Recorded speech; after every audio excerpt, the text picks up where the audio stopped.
ጤና ይስጥልን ክቡራን ተመልካቾቻችን ከሐረሪ ቲቪ የሳቱን የአማርኛ ቋንቋ ዜናዎች ይዘን ቀርበናል። ዜናዎቹን እየመራው ነው ያያንቱ አመዳብራችሁ ቆይታ ማድረግ ይሆናል። በቅድሚያም ክልላዊ ዜናዎች በሐረሪ ክልል በከተማና በገጠር በሚገኙ የመፈተኛ ጣቢያዎች በበይነ መረብ ሲሰጥ የቆየው የ2018 ዓመት የ12ኛ ክፍል ሀገር አቀፍ ፈተና በስኬት መጠናቀቁን የክልሉ ትምህርት ቢሮ አስታወቀ። ተማሪዎችም ካለፉት ዓመታት የተሻለ ውጤት ያስመዘግባሉ ተብሎ እንደሚጠበቅ ተጠቁሟል። ዘገባው የሄኖክ ግርማ ነው። ተጨማሪ አለን። በሐረሪ ክልል በከተማና በገጠር በሚገኙ የመፈተኛ ጣቢያዎች በበይነ መረብ ሲሰጥ የቆየው የ2018 ዓ.ም የ12ኛ ክፍል ሀገር አቀፍ ፈተና በስኬት መጠናቀቁን የክልሉ ትምህርት ቢሮ አስታውቋል። የቢሮ ምክትል ኃላፊ አቶ አርሰላን አብዲ እንደገለጹት ፈተናው በ10 የመፈተኛ ጣቢያዎች ሙሉ በሙሉ በበይነ መረብ የተሰጠ ሲሆን ለመፈተን ከተመዘገቡት 2677 ተማሪዎች መካከል ሁሉም በፈተና ጣቢያዎች ተገኝተው ፈተናቸውን ወስደው አጠናቀዋል። ከተፈተኑት ተማሪዎች መካከል 1307ቱ ሴቶች እንዲሁም 1370 ወንዶች ናቸው ያሉት አቶ አርሰላን ከተፈጥሮ ሳይንስ 1883 ተማሪዎች ከማህበራዊ ሳይንስ ደግሞ 794 ተማሪዎች ፈተናቸውን መውሰዳቸውንም ጠቁመዋል። ምክትል ቢሮ ኃላፊው አክለውም የተማሪዎችን ውጤትና የማለፍ ምጣኔ ካለፈው ዓመት የተሻለ ለማድረግ በርካታ ቅድመ ዝግጅቶች ሲከናወኑ መቆየታቸውንና ለተማሪዎችም የቅርብ ክትትልና ድጋፍ ሲደረግላቸው እንደነበር ገልጸዋል። በተለይም በፈተናው ወቅት የኔትወርክና የመብራት መቆራረጥ እንዳይከሰት ከኢትዮ ቴሌኮምና ከኢትዮጵያ ኤሌክትሪክ አገልግሎት ጋር በመቀናጀት የተደረጉ ቅድመ ዝግጅቶች ቀድመው መጠናቀቃቸው ለፈተናው ስኬት ከፍተኛ አስተዋጽኦ ማበርከቱን አብራርተዋል። በዚህም ፈተናውን በሰላምና በተሳካ ሁኔታ መጠናቀቁን ገልጸው ተማሪዎችም ካለፈው ዓመት የተሻለ ውጤት ያስመዘግባሉ ተብሎ እንደሚጠበቅ ጠቁመዋል። አቶ አርሰላን ወላጆች ለተፈታኝ ተማሪዎች፣ ለፈታኝ መምህራን፣ ለፈተና ጣቢያ አስተባባሪዎች፣ ለሱፐርቫይዘሮች፣ ለጸጥታ አካላትና በየደረጃው ለፈተናው ስኬታማነት አስተዋጽኦ ላበረከቱ አካላት በሙሉ ምስጋናቸውን አቅርበዋል። የአሰባሳቢ ትርክት የበላይነትን ማረጋገጥና የድህረ እውነት ዘመንን መመከት ብርቱና ሳይንሳዊ ትግል እንደሚጠበቅ የሐረሪ ክልል ብልጽግና ፓርቲ ቅርንጫፍ ጽህፈት ቤት አስታወቀ።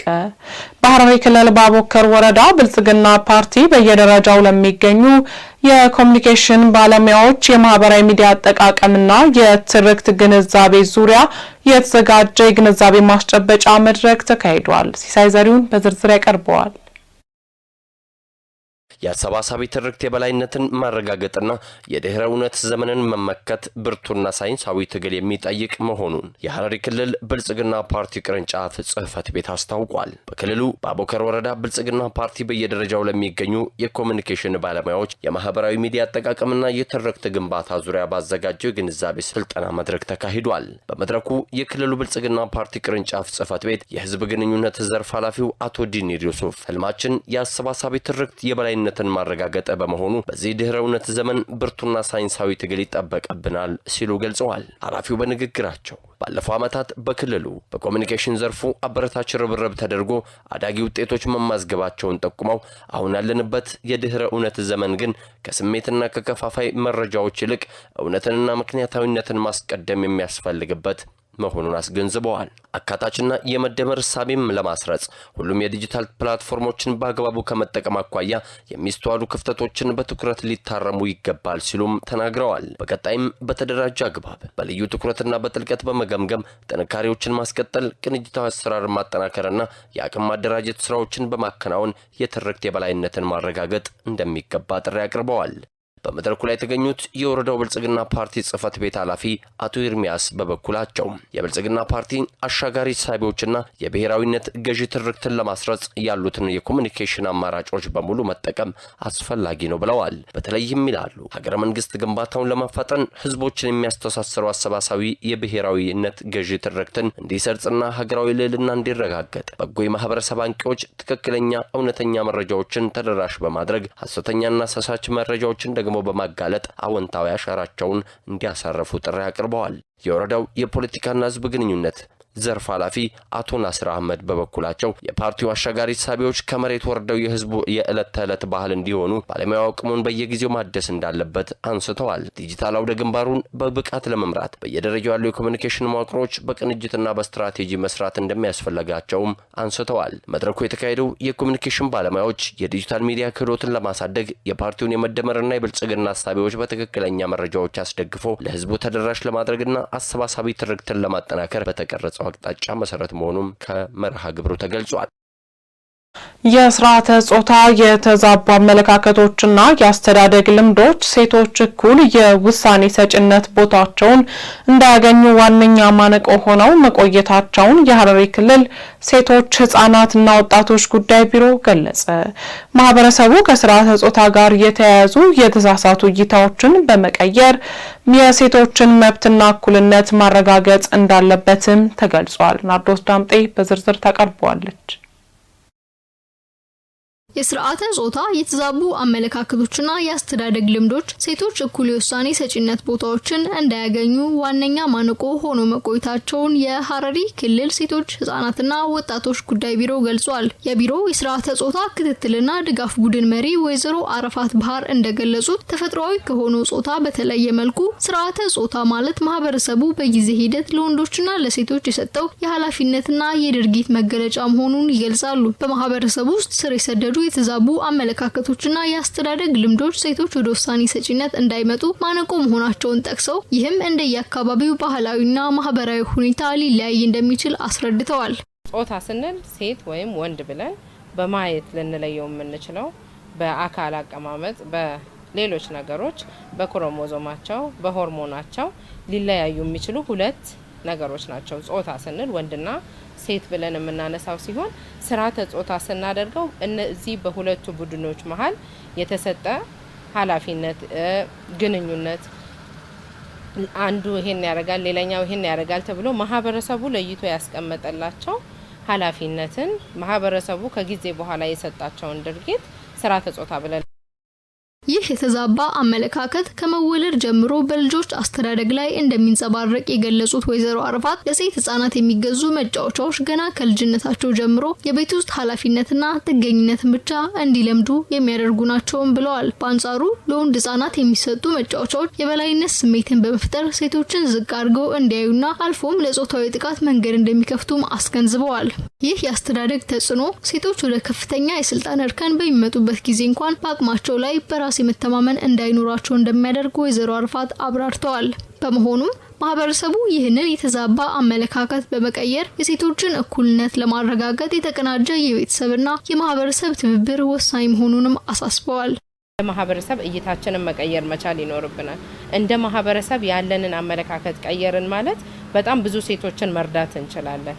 ከልጅነት ጀምሮ ሴትና ወንድን ይሁን እያልን ማሳደግ ሳይሆን ሴት ነሽ እያልን ማሳደግ ሳይሆን አንተ ትችላለህ አንተ ታሳካዋለህ ብቻ ብለን ማሳደግ ሳይሆን ሁለቱንም እኩል በማየት ለሁለቱም የምንሰጣቸውን ኃላፊነቶች የጋራ አድርገን መስጠት መቻል አለብን። ሴቷ እችላለሁ ብላ ካልተነሳች ያሉብኝን እንቅፋቶች አልፌ መሄድ እችላለሁ ያሰረኝን የተበተበኝን ገመድ ቆርጣለሁ ብላ ካልተነሳች ማንም ምንም ሊያደርግላት አይችልም።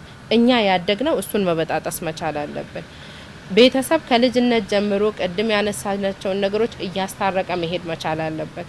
አጋዥ ወንድ፣ ኃላፊነቷን የምትወጣ ሴት፣ ራዕይ ያላት ሴት ማሳደግ ከፈለግን ከልጅነት ሁለቱንም እኩል ኃላፊነት እየሰጠን ማሳደግ መቻል ይኖርብናል። ይህን ችግር ለመቅረፍም በመጀመሪያ ሴቶች ራሳቸውን ለመለወጥ ቁርጠኛ መሆን እንዳለባቸውና ቤተሰብም ከልጅነት ጀምሮ ለወንድና ለሴት ህጻናት እኩል የቤት ውስጥ ኃላፊነትን በመስጠት ማሳደግ እንዳለበትም ገልጸዋል። በተጨማሪም ማህበረሰቡ ሴቶችን በዋና ዋና የውሳኔ ሰጪነት ቦታዎች ላይ መመደብ እንደሚገባውና መንግስትም የሴቶችን መብት የሚያስከብሩ ህጎች አፈጻጸምን በቅርበት በመከታተል ክፍተቶችን ማረም እንዳለበትም አሳስበዋል።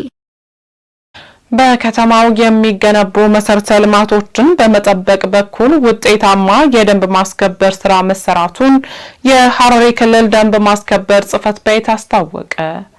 የደንብ ጥሰቶች ይፈጸሙባቸዋል ተብለው በሚታሰቡ አካባቢዎች ህግ ማስከበር ስራ መሰራቱ ተገልጿል። በተለይም ደሴ ተጨማሪ አላት። በከተማው የሚገነቡ መሰረተ ልማቶችን በመጠበቅ በኩል ውጤታማ የደንብ ማስከበር ስራ መሰራቱን የሐረሪ ክልል ደንብ ማስከበር ጽህፈት ቤት አስታውቋል። የደንብ ማስከበር ጽህፈት ቤቱ ኃላፊ አቶ ኢብሳ አልይ በሰጡት መግለጫ ሐረር ከጊዜ ወደ ጊዜ ያደገችና የተለወጠች መምጣቷንና ለነዋሪዎቿ ምቹ መሆኗን ገልጸዋል። ጽህፈት ቤቱ በዚህ መሰረተ ልማቶች የመጠበቅ፣ የመሬት ወረራን የመከላከል፣ ህገወጥ ግንባታን የመከታተል፣ የቆሻሻ አወጋገድ ስርዓቶችን የመቆጣጠር፣ ህገወጥ ንግድን የመከላከልና ሌሎች ተጨማሪ ተልእኮዎችን ወስዶ እየሰራ እንደሚገኝም ተናግረዋል። በበጀት ዓመቱ በከተማዋ የተገነቡ መሰረተ ልማቶችን በመጠበቅ በኩል ውጤታማ የደንብ ማስከበር ስራ መሰራቱን ጠቁመው ከሌሎች ተቋማት ጋር በመቀናጀት ውጤታማ ስራዎች ተከናውኗልም ብለዋል። የመሬት ወረራን በመከላከልና ህገወጥ ግንባታዎችን በመቆጣጠር በኩልም ስኬታማ ስራ መሰራቱን፣ ህገወጥ ንግድን በመከላከል እንዲሁም የከተማውን ጎዳናዎች ከህገወጥ ንግድ ነጻ ማድረግ መቻሉን አመልክተዋል። የደንብ ጥሰቶች ይፈጸሙባቸዋል ተብለው በሚታሰቡ አካባቢዎች ህግ ማስከበር ስራ ተሰርቷልም ብለዋል። በቀጣይ የደንብ ማስከበር ስራው ተጠናክሮ እንደሚቀጥልም የጽህፈት ቤቱ ኃላፊ አቶ ኢብሳ አልይ ተናግረዋል። እየተስፋፋ ያለው የዲጂታል ክፍያ ስርዓት የንግድ እንቅስቃሴን በማሳለጥ ረገድ ከፍተኛ ሚና እያበረከተ መሆኑ ተገለጸ። በተለይም የሐረር ከተማን ጨምሮ በምስራቁ የሀገራችን ክፍል የክፍያ አማራጮች የፋይናንስ አካታችነትን ከማረጋገጡም በላይ የዜጎችን እንግልትና ተጨማሪ ወጪ መቅረፉ ተመላክቷል። ሲሳይ ዘሪሁን በዝርዝር ያቀርበዋል። በኢትዮጵያ እያደገ የመጣው የዲጂታል ግብይት ስርዓት የንግድ እንቅስቃሴን ከማሳለጥ ባለፈ ሀገራችን የጀመረችውን የዲጂታል ኢትዮጵያ 2030ን እውን ከማድረግ አኳያ ከፍተኛ ሚና እየተጫወተ ይገኛል። ታዲያ ይህ አሰራር ቀልጣፋ አገልግሎትና ዘመናዊ ግብይት የፋይናንስ አካታችነትና ፍትሃዊነትን በመፍጠር የዜጎችን እንግልትና ተጨማሪ ወጪን እየቀነሰ ይገኛል። ከገጠር እስከ ከተማ ከዝቅተኛ እስከ ከፍተኛ የገንዘብ ዝውውር በሚደረግባቸው የገበያ ስፍራዎች በስፋት ጥቅም ላይ እየዋለ የሚገኘው ይህ የዲጂታል አሰራር ስርዓት ጉልበትና ጊዜን ከመቆጠብ ባለፈ ተንቀሳቃሽ ገንዘብ በመያዝ የሚገጥሙ ስጋቶችንም ያስቀረ ሆኗል። እንግዲህ እንደ ሀገር ዘጌት ብለን የገባንበት ነገር ነው።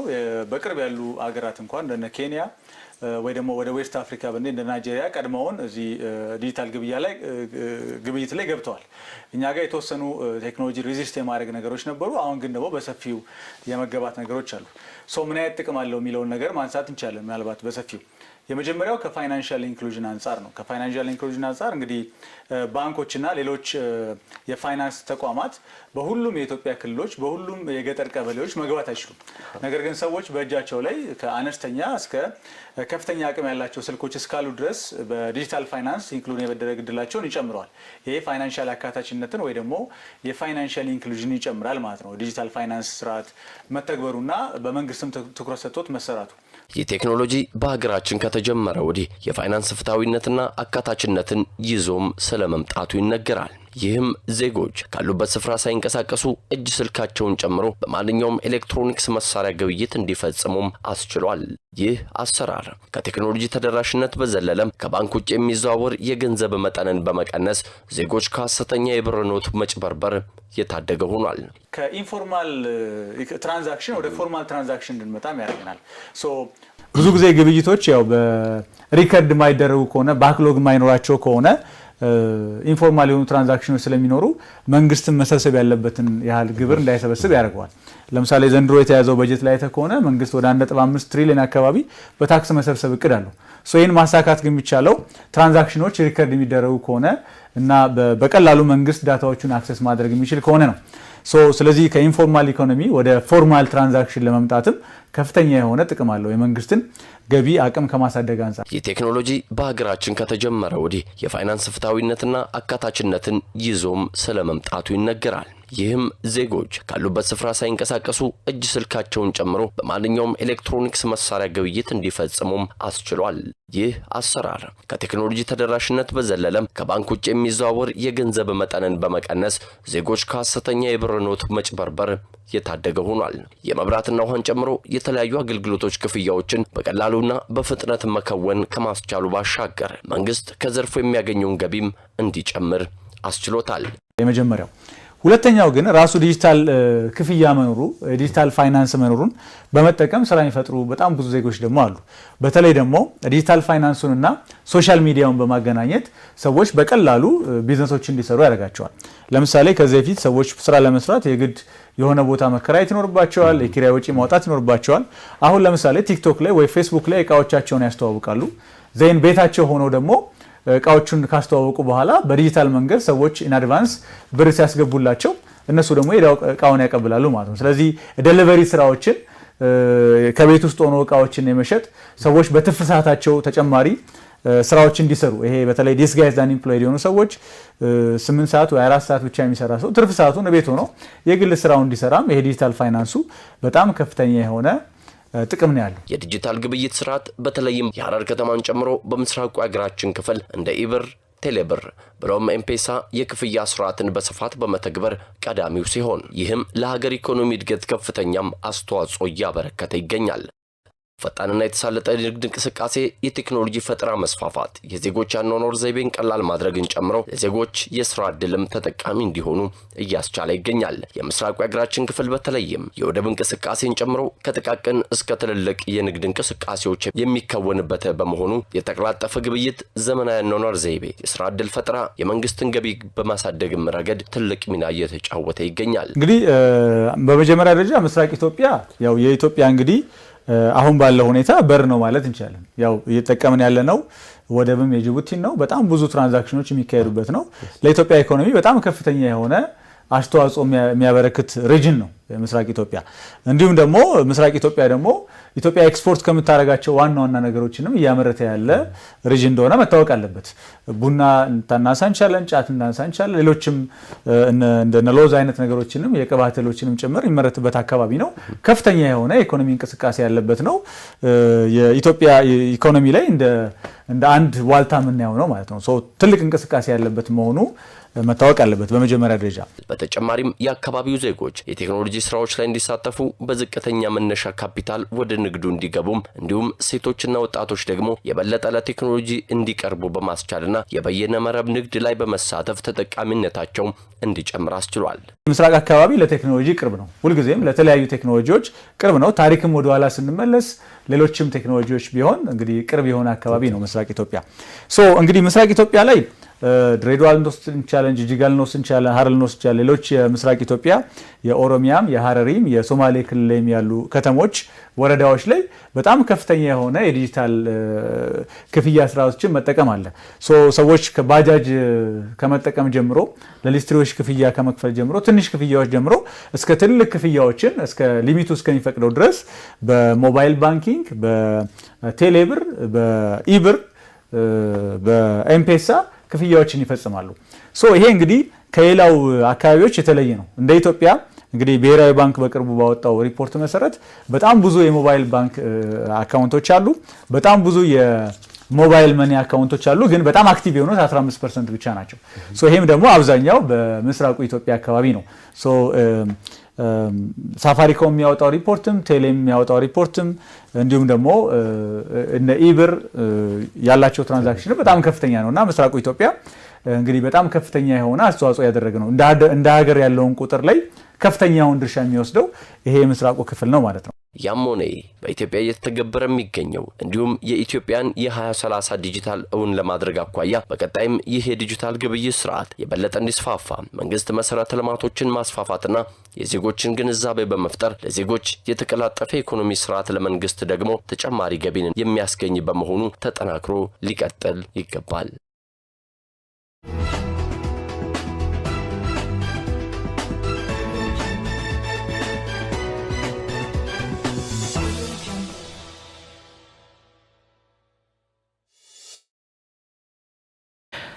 ክቡራን ተመልካቾቻችን ከሐረሪ ቲቪ ዜናዎቻችን ወደ እናንተ መድረሳቸውን እንደቀጠሉ ናቸው። ወደ ሀገር አቀፍ ዘገባዎች ስናልፍ በኢትዮጵያ የተፈጥሮ ሀብት ጥበቃና ልማትን በማጠናከር ለነገው ትውልድ የተሻለ ሀገር ለማስረከብ ውጤታማ ተግባራትን የተከናወኑ ነው ሲሉ የኢትዮጵያ የዱር እንስሳት ጥበቃ ባለስልጣን ዋና ዳይሬክተር ኩመራ ዋቀጅራ ገለጹ።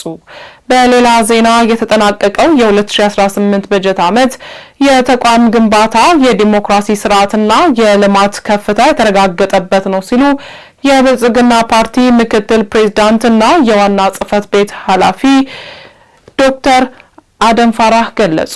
እነዚህና መሰል ሀገር አቀፍ ዘገባዎችን ሌንሽ መልስ በቀጣይነት ታቀርበዋለች።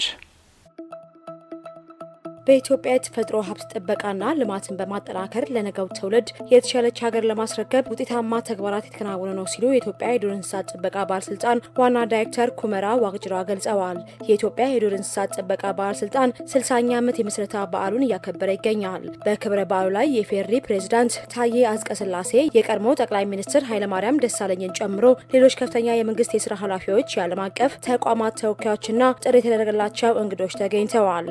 የባለስልጣኑ ዋና ዳይሬክተር ኩመራ ዋቅጅራ በዚህ ወቅት ተፈጥሮ ለኛ ከተሰጠ ሀብትነት ባሻገር ለመጪው ትውልድ የምናስተላልፈው አደራ ጭምር ነው ብለዋል። በመሆኑም የተፈጥሮ ሀብትን መጠቀም አማራጭ ሳይሆን ግዴታ መሆኑን ጠቅሰው ተራሮች፣ ሰፋፊ ወንዞች፣ ረግረጋማ ቦታዎች፣ ጥልቅ ሸለቆችና ሐይቆች የኢትዮጵያ ብዝሃ ሕይወት ሀብት መለያዎች መሆናቸውን ተናግረዋል። ከ60 ዓመታት በፊት በሁለት ብሔራዊ ፓርኮች የተጀመረው ዘመናዊ የጥበቃ ጉዞ ዛሬ ላይ እንደ ሀገር ከ30 በላይ መድረሳቸውን ጠቁመዋል። በርካታ የዱር እንስሳት መጠለያዎች ከ106 በላይ ልዩ ልዩ የዱር እንስሳት ጥበቃ ቦታዎች መፈጠራቸውን ተናግረዋል። ዘገባው የፍና ብሮድካስቲንግ ነው።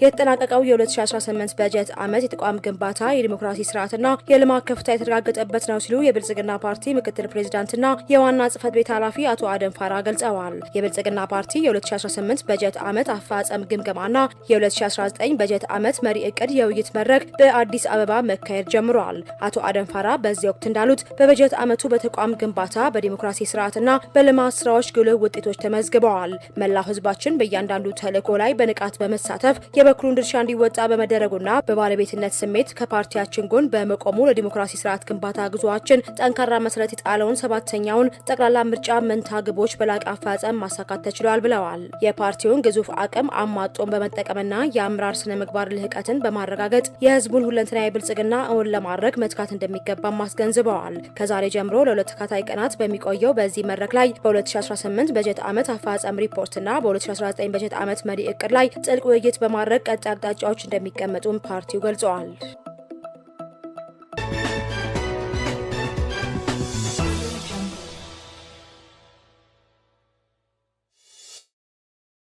በኢትዮጵያ ከተሞችን ለኢንቨስትመንት ለንግድና ለቱሪዝም ምቹ የሚያደርጉ ተግባራት ተጠናክረው እንደሚቀጥሉ የከተማና መሰረተ ልማት ሚኒስትር ጫልቱ ሳኒ ገልጸዋል። የኢትዮጵያ ፕሬስ ድርጅት በከሚሴ ከተማ የኢትዮጵያ ከተሞች የኮሪደር ልማት በሚል መሪ ሀሳብ ያዘጋጀው ስለ ኢትዮጵያ የተሰኘ የምክክር መድረክ ተካሂዷል። ሚኒስትሯ ወይዘሮ ጫልቱ ሳኒ በዚህ ወቅት እንደገለጹት የከተሞችን ፈጣን እድገት በማስቀጠል ሁለንተናዊ ብልጽግናን ለማረጋገጥ በቅንጅት እየተሰራ ነው። የከተሞችን ማህበራዊና ኢኮኖሚያዊ እድገት ለማፋጠን በመሰረተ ልማት ግንባታ ፈጣንና ተጠያቂነት ያለው አገልግሎት በመስጠት ላይ ተመስርቶ እየተካሄደ እንደሚገኝ ገልጸዋል። በተለይ በኮሪደር ልማት፣ በመሶብ የአንድ ማዕከል አገልግሎት፣ በዲጂታላይዜሽንና ስማርት ሲቲ ትግበራ ከተሞችን ለኢንቨስትመንት ለቱሪዝምና ለንግድ ተመራጭ የማድረግ ስራ ትኩረት የተሰጠው ነው ብለዋል። ይህም ለወጣቶች የስራ ዕድል በመፍጠር በእውቀት ሽግግርና ልምድ በመቅሰም የኢትዮጵያን እድገት በአስተማማኝ መሰረት ላይ ማኖር የሚያስችል መሆኑን አስገንዝበዋል። በከተሞች በዝቅተኛ የኑሮ ደረጃ ላይ የሚገኙ ዜጎችን ታሳቢ ባደረገ መልኩ የመኖሪያ ቤት ችግር ለማቃለልም በመንግስት በማህበርና በባለ ሀብቶች የተጀመረው የቤት ግንባታ ስራ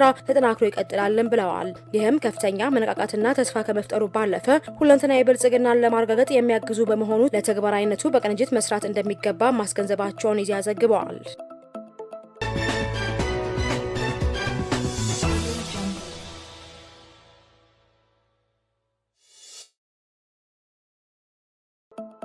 ለአይሻ አንድ የንፋስ ኃይል ማመንጫ ፕሮጀክት 110 ሚሊዮን ዶላር ብድር ጸደቀ። የአፍሪካ ልማት ባንክ ግሩፕ በኢትዮጵያ በመንግስትና የግል አጋርነት ማዕቀፍ ለሚገነባው የመጀመሪያው የአይሻ አንድ የንፋስ ኃይል ማመንጫ ፕሮጀክት የ110 ሚሊዮን ዶላር ብድር ማጽደቁን አስታውቋል። የኢነርጂ ፋይናንስ ሶሉሽን ፖሊሲና ሬጉሌሽን ክፍል ዳይሬክተር ዋሌ ሾኒ ባሪ እንዳስታወቁት ለፕሮጀክቱ ግንባታ የሚውለው ብድር መጽደቁ ለኢትዮጵያ የኃይል ዘርፍ አዲስ ምዕራፍ ነው። ለፕሮጀክቱ ግንባታ የሚውለው የፋይናንስ ብድር 80 ሚሊዮን ዶላር ከባንኩ $20 ሚሊዮን ከንጹህ ቴክኖሎጂ ፈንድ፣ $10 ሚሊዮን ከአፍሪካ ዘላቂ ኤነርጂ ፈንድ የተገኘ መሆኑን የኢትዮጵያ ኤሌክትሪክ ኃይል መረጃ ያመለክታል።